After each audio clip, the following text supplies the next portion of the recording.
O mundo vai acabar. Essa é a bomba que o físico nuclear Arísio Nunes vai detonar. Ele é pioneiro em energia nuclear em Minas Gerais e vai falar da era de Aquário, dinossauros, idade do ouro, superpopulação, do dilúvio e do fatal naufrágio universal. Arísio, o mundo vai mesmo acabar? Não só vai acabar, mas já acabou muitas vezes, né? Nós temos várias eras, certo? 4 eras principais na geologia e centenas de eras menores, onde foram eliminados animais como os dinossauros, como os mamutes, os tigres do dente do sabre, o urso das cavernas, né? Mas a última vez que o mundo acabou foi quando? Foi há 11 mil anos, praticamente 11 mil anos. Foi a época dos dinossauros. Foi o fim do Pleistoceno, da grande idade do gelo chamada Pleistoceno. Foi o fim dos mamutes, do tigre do dente do sabre, de vários cervídeos. Foram extintas 70% das espécies de grandes mamíferos, né? Cavalídeos, cervídeos, mamutes, vários animais, inclusive espécies de homem, como o homem de Neandertal, né? E o homem de Cro-Magnon, foram extintas mais ou menos nessa ocasião. E agora, quando é que o mundo vai acabar? Segundo todas as predições da Bíblia e de outros livros santos, que há muitos na humanidade, o mundo acabará no ano 3000, mais ou menos, né? No ano 3000. Nós entraremos no último milênio, na chamada Idade do Ouro. Esse milênio que a Bíblia fala muito nisso, o Apocalipse, né? Fala sobre o retorno do milênio, então a gente entrará nessa Idade do Ouro, a Idade de Aquários. Que idade do ouro é essa? Essa idade do ouro, ela realmente tem a ver foi a primeira idade da humanidade. A humanidade viveu, de acordo com a mitologia, 4 eras principais. A idade do ouro, depois a da prata, depois a do bronze e depois a do ferro. Nós estamos, essa Kali Yuga, né? A idade negra, a idade das guerras, Nós estamos saindo dessa idade? Estamos saindo dessa idade para ter um curto retorno de 1000 anos, na idade do ouro. Do ouro, que seria a união dos povos. Seria exatamente essa união, simbolizada tanto pelo símbolo da cruz, né? A cruz é aquela, você tem os 2 polos da cruz, a estrela de Davi.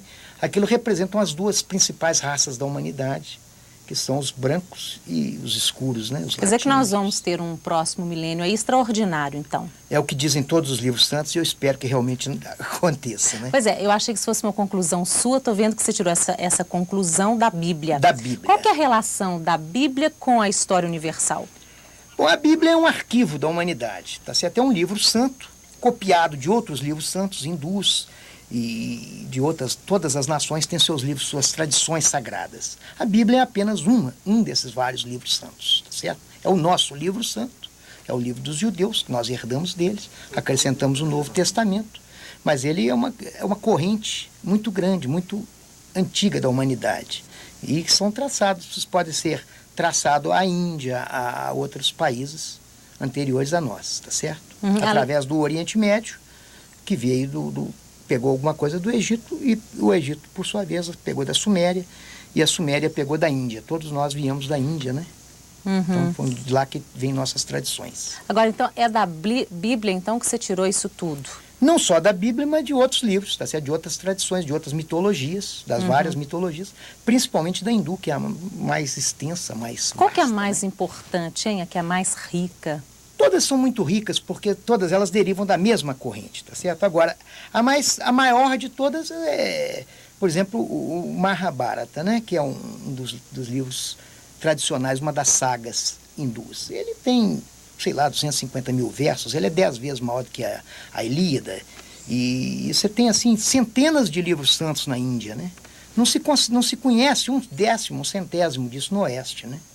Traduzido para inglês ou para outras línguas do Oeste aqui. Agora, Arísio, essa paz, união, essa sensação de paz e união que, de certa forma, a gente está sentindo que está acontecendo entre os povos, então seria preparação para isso tudo?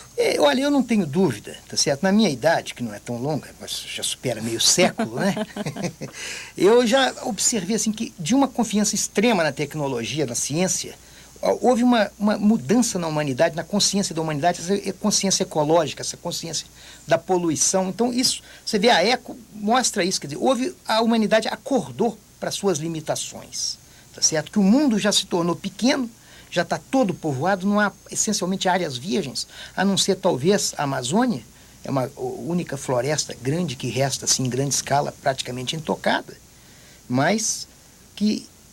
Então há uma consciência, um ressurgimento dessa consciência ecológica, desses valores, não apenas materiais, mas valores espirituais, que são nítidos do Oriente, tá certo? São nítidos da Índia. Pois é, mas esses valores materiais, vamos falar um pouquinho sobre isso. Você acha que o homem, ele tem consciência real de que o mundo pode mesmo acabar? Eu acredito que agora estão tendo, tá certo? Quer dizer, os cientistas, afinal, conseguiram determinar que a atmosfera, por exemplo, sobrecarregada com CO2, ela leva a um aquecimento da Terra pelo chamado efeito estufa, tá certo? E isso pode provocar um derretimento das geleiras, essas geleiras inundariam o mar, tá certo? O mar subiria, da ordem de pode subir mais, subiu, por exemplo, no Pleistoceno, que foi a idade do gelo, quando terminou, subiu 110 metros, mais ou menos, não sei, mais ou menos, não é muito preciso, mas digamos, subiu 100 e tantos metros o mar. Isso inundou mais ou menos 200 quilômetros de costa.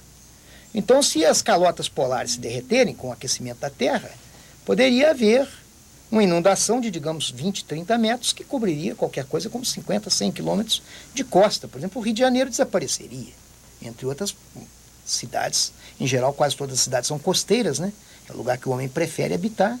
Então, isso traria grandes cataclismas também, tremendos terremotos, por causa da sobrecarga do leito oceânico por essa água extraordinária, o levantamento dos continentes também, que ocorre. Então, há tensões, isso cria tensões na crosta terrestre, e ela pode até se fender, né? Se fender dando terremotos imensos. Isso poderia fazer com que o mundo acabasse mais depressa? Isso aqui é o chamado dilúvio. Se você estuda as tradições humanas, você vê que o dilúvio não foi apenas essa inundação gradual, mas foi um cataclisma violento. Quer dizer, a terra rachou-se, fendeu-se e jogou o mar, criou um maremoto imenso, um tsunami, como se chama em geologia, que, segundo as tradições, tinha 1 milha de altura, quer dizer, 1 quilômetro, 2 quilômetros de altura, essa onda gigantesca que varreu e exterminou esses animais majestosos, como o leão das montanhas, o urso das cavernas, o tigre dos dentes dos sábios, animais descomunais, potentíssimos, certo? Mas eu fico pensando o seguinte, você falou em Eco 92, época de preservação, isso tudo que a gente está falando. Agora, se a gente toma consciência realmente que o mundo daqui a 1000 anos vai acabar, será que não vai criar um desânimo em preservar alguma coisa desse tipo? Está dando para você entender o que eu estou querendo saber? Perfeitamente. Eu realmente sou ateu, então eu não acredito que essas predições são inadiáveis, elas são exatas, tá certo? São assim ordens divinas. Elas podem ser contra-atacadas pelo homem. Quer dizer, se o homem ele pode causar a sua própria desgraça, por exemplo, com uma bomba atômica, uma guerra atômica ou com muita poluição, ele pode provocar. O que já houve é muito patente em certos planetas. Por exemplo, se você olha Vênus, ela tem aquela quantidade muito grande de CO2, porque ela se aqueceu, e aquilo gera um aquecimento, então é uma coisa, um círculo vicioso. Quer dizer, quanto mais aquece, mais libera o CO2, e esse CO2 mais leva ao aquecimento do planeta. Então ele degenera e vira um inferno, como Vênus, que está a 200, 300 graus de temperatura, 200, 300 graus centígrados, tá certo? Mas quer dizer que então você acha que através do homem há uma saída do planeta? Pode se reverter esse quadro, por exemplo? Quer dizer, eu como materialista, como ateu, não sou materialista, mas sou ateu, infelizmente não tenho a graça de acreditar em Deus. Eu acredito que o homem é o seu próprio juiz, quer dizer, ele pode criar coisas, criar guerras, criar catástrofes, se ele não se autolimita, tá certo? É um pouco difícil de explicar isso, mas eu acho que o homem é seu Deus. Isso dizia Pitágoras, né, que os deuses são homens imortais e os homens são deuses mortais. Que nós somos deuses mortais e nós podemos causar a nossa própria morte. Podemos ter um suicídio coletivo. Seria, por exemplo, uma guerra nuclear. Seria uma poluição excessiva, tá certo? Agora, para onde caminha a ciência hoje? Olha, a ciência tem se reavaliado muito. Eu fui um cientista dessa era que eu te disse que nós éramos criados na certeza que a ciência seria a solução de todos os problemas da humanidade. Não são, porque primeiro a gente tem visto que grandes problemas aparecem repentinamente, como a AIDS, né? Um problema assim aparece de repente, do nada, e é incurável. O câncer, a ciência não tem conseguido dominar. E ela não tem resolvido o problema da fome, o problema das doenças, o problema das doenças cardíacas. A gente morre essencialmente do mesmo jeito, que não mudou muita coisa na humanidade. E aí da Lua foi uma grande coisa, mas não levou a nada, assim, essencialmente. Não houve uma grande revolução. A não ser nas técnicas de guerra, o homem tem sido muito mais eficiente na guerra do que na paz. Tá certo? Em trazer a fartura, a prosperidade para todos. E isso é que todas essas profecias bíblicas, inclusive, dizem. Quer dizer, será uma idade da fartura, da felicidade, dos valores espirituais, de um retorno a esses valores. Poesia, arte, literatura, mesmo religião, filosofia, metafísica. Quer dizer, essa coisa que o homem ocidental não tem dado muito valor. E que, pelo contrário, no Oriente é extremamente valorizada essa parte espiritual da humanidade. Então você acha que esse é o caminho? Eu acho que sim. Pelo menos é o caminho que eu encontrei, tá certo? Uhum. Agora, você falou em Vênus, né? Uma curiosidade que eu tenho e que muita gente deve ter, você acredita que há vida inteligente em outros planetas?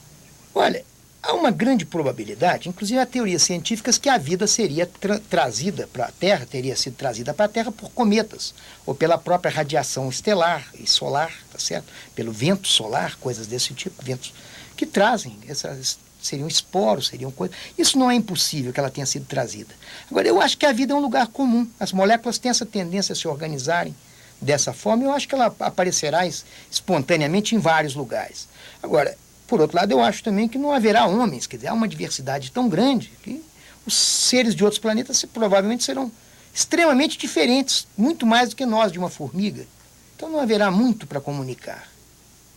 Então não acho que é uma grande coisa. O homem está essencialmente sozinho, tá certo? Se ele tiver companhia, será de micróbios e formigas e coisas desse tipo. Se ele tivesse companhia, seria melhor ou não? Eu acredito que não. A gente tem que se encontrar dentro da gente mesmo. Eu não acredito que o homem tenha nada a aprender. Não terá um Deus ou uma super raça que vá. Isso é minha interpretação pessoal. Arizo, muito obrigada pela sua presença, tá? Que prazer. E daqui a pouquinho a gente volta.